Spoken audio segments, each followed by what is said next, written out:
You know, there's something that happens when a child grows up without a father.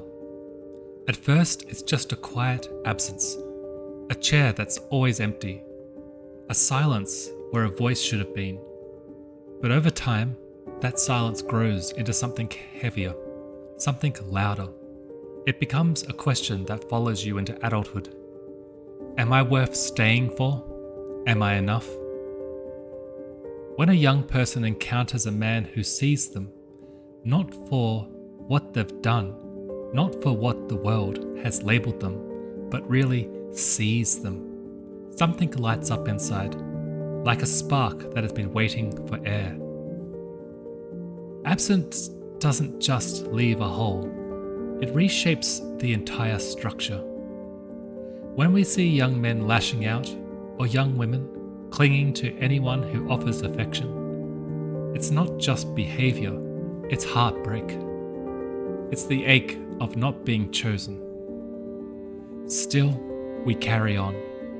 We grow up, we get stronger, we learn to survive. But here's the thing, survival isn't the same as healing.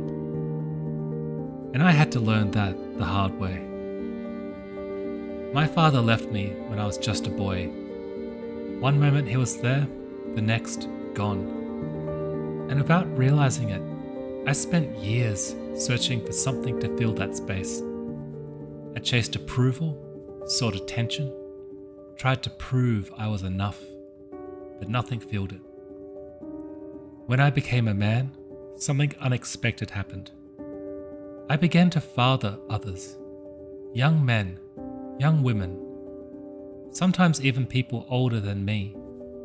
And every time I showed up, every time I stayed, every time I said, "You matter," something inside me began to shift. I remember one night not too long ago, I was driving home late and I passed by a park. Out of the corner of my eye, I saw this boy, maybe 16 or 17, sitting alone under a tree. You could tell he was living out there. Backpack, blanket, no sense of hurry, just this heaviness about him. I parked the car and walked over. We talked for a while. Nothing deep at first. I asked his name. He gave half a shrug. But I stayed. I sat with him. I listened. And after a while, I asked him if he needed anything. Food, water, supplies. He didn't ask for much, but I could tell by the way he looked at me, like he couldn't believe someone was talking to him without expecting anything in return, that he wasn't used to being seen. So I went and got him some things, camping gear, clean socks, a blanket that wasn't torn, a flashlight, stuff to hold him through a few cold nights. And when I handed him the bag, I saw it. This flicker in his eyes, like maybe, just maybe, the world wasn't done with him yet. Like maybe he still has some kind of worth.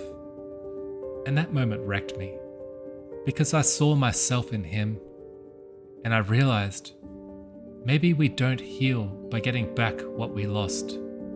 Maybe we heal by giving what we needed. Therefore I ask you, what kind of man would you have wanted standing next to you when you were 10, 15, on your worst day? Picture him. Let him speak over you. I love you. I see you. I'm proud of you. Now go and become him. Not just for others, but for you. Because when you choose to become the very thing that you were missing, something incredible happens.